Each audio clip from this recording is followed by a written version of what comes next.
نحمده ونصلي على رسوله الكريم اما بعد فاعوذ بالله من الشيطان الرجيم بسم الله الرحمن الرحيم يا أيها الذين آمنوا عليكم أنفسكم لا يضركم من ضل إذا اهتديتم إلى الله مرجعكم جميعا فينبئكم بما كنتم تعملون۔ ناظرین کرام، آج معاشرے میں نہ جانے اصلاح کی کتنی کوششیں ہو رہی ہیں۔ آج پوری دنیا کے اندر ہم دیکھتے ہیں کہ اس مقصد کے لیے، اصلاح معاشرہ کے لیے کتنی تنظیمیں وجود میں آ چکی، کتنی جماعتیں اس مقصد کے لیے کام کر رہی ہیں، کتنے افراد اصلاح معاشرہ کا جھنڈا لے کر نکلے ہوئے ہیں، اور سب کا ایک ہی نعرہ کہ معاشرے کی اصلاح کی جائے، کسی طرح انسان کو انسان بنایا جائے، معاشرے کے اندر پھیلی ہوئی برائی کا سد باب کیا جائے۔ غرض جتنی بھی جماعتیں، جتنی بھی تنظیمیں، جتنے بھی افراد اس مقصد کے لیے نکلے ہوئے ہیں، ان سب کا ایک ہی منشور ہے کہ اصلاح معاشرہ۔ اگر ہم ان تنظیموں کی تعداد کو گنیں، ہم ان جماعتوں کو، ہم ان کے افراد کو شمار کرنے لگیں تو ان کی تعداد ہزاروں سے بھی زیادہ ہوگی۔ لیکن جب ہم معاشرے کے اندر نکلتے ہیں، ہم دنیا کے اندر جاتے ہیں، جیتی جاگتی دنیا کو ہم قریب سے دیکھتے ہیں، تو وہ اصلاح کی ساری کوششیں، ان لوگوں کی ساری محنت ایک طرف نظر آتی ہے، اور معاشرے کے اندر پھیلی ہوئی برائی، معاشرے کے اندر جو بگاڑ پیدا ہوا ہے وہ ایک طرف نظر آتا ہے۔ یوں لگتا ہے کہ وہ ساری کی ساری کوششیں بیکار ہیں، ان کا کوئی کام نظر نہیں آ رہا۔ یہ اگرچہ اس بات کا انکار نہیں کہ اصلاح کی کوششیں رنگ نہیں لا رہی، بہت سی جگہوں پر یہ کامیاب بھی ہوئی ہیں، لیکن اگر ہم معاشرے کی عمومی حالات کا جائزہ لیں، ہم دنیا کے عمومی حالات کا جائزہ لیں، تو ہمیں یہ اصلاح کی کوششیں جو یہ تنظیمیں، یہ افراد کر رہے ہیں، ان کی محنت بہت کم نظر آتی ہے۔ تو ہمارے ذہنوں میں، عام لوگوں کے دل و دماغ میں یہ سوال پیدا ہوتا ہے کہ آخر معاشرے کی اصلاح کیوں نہیں ہو رہی؟ دن بہ دن انسانی معاشرہ پستی کا شکار ہوتا جا رہا ہے، اس کی کیا وجہ ہے؟ ہم سب لوگوں کے دلوں میں، دماغوں میں یقیناً یہ سوال پیدا ہوتا ہے۔ تو آئیے ذرا قرآن کریم کی طرف ہم رجوع کرتے ہیں، تو قرآن کریم ہمیں اس کا جواب دیتا ہے۔ فرمایا کہ یا ایھا الذین آمنوا علیکم انفسکم، اے ایمان والو تم اپنی خبر لو، تم اپنے آپ کو پکڑو۔ لا یضرکم من ضل اذا اہتدیتم، اگر تم ہدایت پر ہو، تم ہدایت یافتہ ہو، تو تمہیں وہ شخص گمراہ نہیں کر سکتا، تمہیں وہ شخص کوئی نقصان نہیں پہنچا سکتا جو خود گمراہ ہے۔ الی اللہ مرجعکم جمیعا فینبئکم بما کنتم تعملون، تم سب کا لوٹنا اللہ تعالیٰ کی طرف ہے، اور وہ تم کو خبر دے گا کہ جو کچھ تم کرتے تھے۔ ہمیں قرآن کہہ رہا ہے، قرآن سے ہمیں یہ اشارہ مل رہا ہے کہ ہر انسان اپنی اصلاح کی کوشش کرے، اپنی فکر میں پڑے، لیکن اس کا مقصد یہ ہرگز نہیں کہ ہم اپنی اصلاح کی کوشش میں لگ کر بالکل معاشرے سے کٹ جائیں، معاشرے کو بھول جائیں۔ جیسا کہ صحابہ کرام کے زمانے میں بھی بعض لوگوں کے دلوں میں یہ اشکال پیدا ہوا تھا کہ اللہ تعالیٰ نے تو یہ فرمایا کہ علیکم انفسکم، تم اپنی خبر لو، لہٰذا اب ہم اپنی اصلاح کرتے ہیں اور معاشرے سے غافل ہو جائیں۔ ایسا بالکل نہیں ہے۔ اگر معاشرے میں آپ دیکھیں کہ ظلم ہو رہا ہے تو آپ کو اس ظلم کے خلاف آواز اٹھانی پڑے گی۔ اگر معاشرے میں ناانصافی ہو رہی ہے، اگر معاشرے میں ظلم و ستم کا بازار گرم ہے، تو یہاں پر یہ نہیں چلے گا کہ ہم اپنی اصلاح کی فکر کریں، بالکل معاشرے کو چھوڑ دیں۔ نہیں، اسی آیت کی تشریح تفسیر بیان کرتے ہوئے حضرت ابو بکر صدیق رضی اللہ تعالی عنہ فرماتے ہیں کہ اس کا مقصد یہ ہے کہ تم اپنی طاقت کے مطابق، تم اپنی استطاعت کے مطابق جہاں تک تمہارا بس چلے تم اپنی اصلاح کی کوشش بھی کرو، ساتھ ساتھ لوگوں کی فکر بھی کرو۔ لوگوں کو، اگر لوگ ظلم میں مبتلا ہیں ان کو اس ظلم سے نکالو، اگر لوگ دھوکہ دہی میں مصروف ہیں، اگر لوگ معاشرے کے اندر جھوٹ میں مبتلا ہیں تو تمہارا یہ حق بنتا ہے، تمہارا یہ فرض بنتا ہے کہ تم اپنی استطاعت کے مطابق ان کو دعوت دو، ان کو اس برائی سے روکو۔ ہاں اگر اس کے باوجود وہ تمہارا کہنا نہیں مانتے، وہ تمہاری بات پر عمل نہیں کرتے، پھر تم آرام سے ہٹ جاؤ، تم اپنی اصلاح میں لگے رہو، تم اپنی فکر میں لگے رہو، اور پھر تم لوگوں کو چھوڑ دو جب وہ تمہارا کہنا نہ مانے۔ تو ہمیں قرآن نے یہ جواب دے دیا، ہمارے اس سوال کا جواب کہ معاشرے میں اصلاح کیوں نہیں ہو رہی۔ جب ہر شخص اپنی اصلاح کی فکر کرے گا، جب ہر شخص یہ سوچے گا کہ میں ٹھیک ہو جاؤں، میں سدھر جاؤں، تو پھر معاشرہ خود بخود سدھر جائے گا، کیونکہ معاشرہ لوگوں کا نام ہے، افراد کا نام ہے جو ایک ماحول کے اندر مل جل کر رہتے ہیں۔ اب اگر اس ماحول کے اندر رہنے والا ہر فرد یہ سوچے کہ میری اصلاح ہو جائے، میں ٹھیک ہو جاؤں، تو پھر آہستہ آہستہ سارا معاشرہ ٹھیک ہوتا جائے گا، کیونکہ چراغ سے چراغ چلتا ہے، شمع سے شمع روشن ہوتی ہے۔ اگر ہم اس سلسلے میں اصلاح معاشرہ میں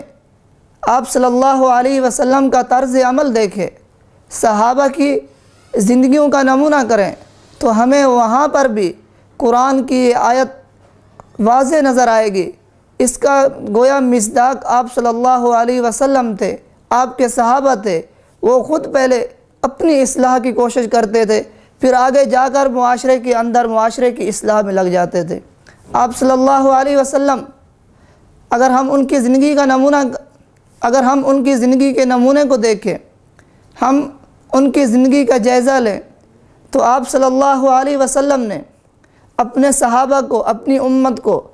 5 نمازوں کے قائم کرنے کا حکم دیا، لیکن خود آپ صلی اللہ علیہ وسلم 8 نمازیں ادا کرتے تھے۔ آپ صلی اللہ علیہ وسلم تہجد کی نماز بھی پڑھتے تھے، آپ صلی اللہ علیہ وسلم اشراق کی نماز بھی ادا کرتے تھے، آپ صلی اللہ علیہ وسلم چاش کی نماز بھی پڑھتے تھے۔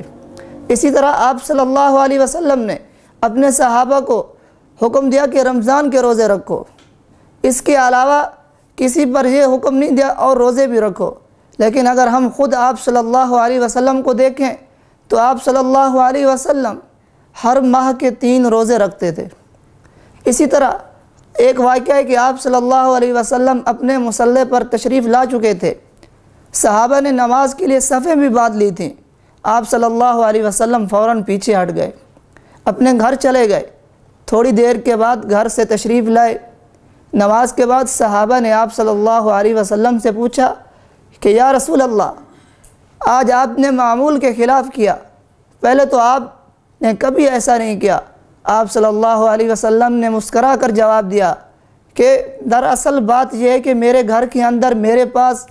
7 دینار پڑے ہوئے تھے، اور وہ 7 دینار میری ضروریات سے زیادہ تھے، میری ضروریات سے زائد تھے، لہٰذا مجھے یہ گوارا نہیں تھا کہ میں اس حال میں اللہ کے سامنے کھڑا ہوں، اللہ کے سامنے جا کے کھڑا ہوں کہ میرے پاس میری ضرورت سے زائد مال ہو اور غریبوں کے پاس کچھ نہ ہو۔ میں نے اس بات کو مناسب نہیں سمجھا، پہلے میں گھر کے اندر گیا، میں نے ان 7 دینار کو غریبوں کے حوالے کیا، پھر آ کر میں اپنے اللہ کے سامنے کھڑا ہوا۔ یہ اصلاح معاشرہ آپ صلی اللہ علیہ وسلم نے کس طرح ایک اچھی مثال پیش کی۔ اسی طرح ہم آپ صلی اللہ علیہ وسلم کے صحابہ کی زندگیوں کا جائزہ لیں تو ہمیں وہاں پر بھی یہ بات ملے گی کہ انہوں نے سب سے پہلے اپنی اصلاح کی کوشش کی، اور پھر جب انہوں نے اپنی اصلاح کر لی پھر پوری دنیا کے اندر پھیل گئے۔ پھر دنیا نے وہ منظر بھی دیکھا کہ کس طرح اسلام کا جھنڈا گاڑنے میں کامیاب ہوئے، کس طرح پوری دنیا کے اندر اسلام کا نفاذ کرنے میں کامیاب ہوئے۔ حضرت حنظلہ رضی اللہ تعالی عنہ ایک مرتبہ آپ صلی اللہ علیہ وسلم کی محفل میں تشریف لائے تو کہنے لگے نافق حنظلہ، نافق حنظلہ۔ آپ صلی اللہ علیہ وسلم نے ان سے وجہ دریافت کی کہ حنظلہ کیا ہو گیا؟ حضرت حنظلہ نے فرمایا یا رسول اللہ، وجہ یہ ہے کہ جب میں آپ کی مجلس میں بیٹھتا ہوں، جب میں آپ کی بات سنتا ہوں تو میرے دل پر بات اثر کرتی ہے، میرے دل پر بات اثر کرتی ہے، لیکن جب آپ کی مجلس سے اٹھ کے بیٹھ جاتا ہوں تو پھر میرے دل کی حالت اور ہو جاتی ہے۔ مجھے ڈر ہے کہ کہیں میں منافق نہ ہو گیا ہوں۔ آپ صلی اللہ علیہ وسلم نے ان کو تسلی دی اور فرمایا کہ یہ وقت کی بات ہے۔ دیکھیں حضرت حنظلہ رضی اللہ تعالی عنہ کس طرح اپنی اصلاح میں لگے ہوئے۔ اسی طرح حضرت حذیفہ بن یمان جو آپ صلی اللہ علیہ وسلم کے رازدان تھے، آپ صلی اللہ علیہ وسلم نے ان کو منافقین کے نام بتائے تھے۔ صحابہ کرام جب مدینہ کے اندر کوئی شخص فوت ہو جاتا، اس کے جنازے میں جاتے تو سب سے پہلے دیکھتے کہ حذیفہ اس جنازے میں آیا یا نہیں آیا۔ اگر حضرت حذیفہ رضی اللہ تعالی عنہ اس جنازے میں موجود ہوتے تو صحابہ کرام انہیں دیکھ کر یہ اندازہ لگاتے کہ یہ شخص مومن مرا ہے، اور جس جنازے میں حضرت حذیفہ بن یمان رضی اللہ تعالی عنہ نہیں ہوتے تھے، صحابہ یہ اندازہ لگاتے تھے کہ یہ شخص مومن نہیں مرا۔ ان سے حضرت عمر رضی اللہ تعالی عنہ ایک مرتبہ دریافت کرنے لگے کہ اے حذیفہ، میں تجھ سے یہ تو نہیں پوچھتا کہ وہ منافقین کون کون تھے، لیکن میں تجھ سے اتنا پوچھتا ہوں، تو مجھے صرف یہ بتا دے کہیں ان منافقین میں میرا نام تو نہیں ہے۔ اللہ اکبر! کیا صحابہ کا طرز عمل تھا! صحابہ کس طرح اپنی اصلاح کرتے تھے، کس طرح ان کو اپنی اصلاح کی فکر تھی۔ اگر آج دنیا میں بھی ہر شخص یہ سوچ کر کہ میری اصلاح ہو جائے، پھر آگے وہ معاشرے کی اصلاح کرنے میں کامیاب ہو جائے گا۔ بدقسمتی سے آج معاشرے کے اندر جتنی تنظیمیں وجود میں آتی ہیں، جو شخص معاشرے کی اصلاح کے لیے نکلتا ہے وہ یہ سمجھتا ہے کہ میں تو بڑا پرہیزگار، بڑا متقی، بڑا نیک ہوں، اور میرے سوا جتنے معاشرے کے اندر لوگ ہیں وہ سارے کے سارے برے ہیں۔ اسی طرح ہم نے بعض لوگوں کو یہ کہتے ہوئے سنا ہوگا کہ فلاں وہ شخص برا ہے، وہ شخص برا ہے، وہ برباد ہو گیا، وہ ہلاک ہو گیا اپنے عملوں کی وجہ سے۔ اس کے بارے میں آپ صلی اللہ علیہ وسلم نے کیا ارشاد فرمایا؟ آپ صلی اللہ علیہ وسلم کا ارشاد گرامی ہے، من قال ہلک الناس فہو اہلکہم۔ جس شخص نے یہ کہا کہ لوگ برباد ہو گئے، لوگ ہلاک ہو گئے، تو سب سے زیادہ ہلاک وہ شخص کہنے والا ہوا۔ اس سے کیا ثابت ہوا کہ لوگوں کی فکر چھوڑو، اگر لوگ تمہاری دعوت کو، تمہاری بات کو نہیں مانتے، وہ تمہاری اصلاح کی بات پر عمل پیرا نہیں ہوتے، تو تم ان سے علیحدہ ہو جاؤ، اپنی اصلاح کی کوشش میں لگے رہو۔ اسی طرح جب ہر شخص کے ذہن میں، ہر شخص کے دل و دماغ میں یہ بات بیٹھ جائے گی کہ میں اپنی اصلاح کروں، میں پہلے خود احتسابی کا عمل اپنے آپ سے شروع کروں، اپنی گریبان کے اندر جھانک کر دیکھوں میں کیا کر رہا ہوں، میری کتنی اصلاح ہو چکی ہے۔ جب وہ یہ سوچے گا تو پھر آگے جا کر معاشرے کے اندر بھی وہ اصلاح کر سکے گا۔ اسی طرح جب ہر شخص یہ سوچتا جائے گا اپنی جگہ پر کہ میں اصلاح کروں، میں خود ٹھیک ہو جاؤں،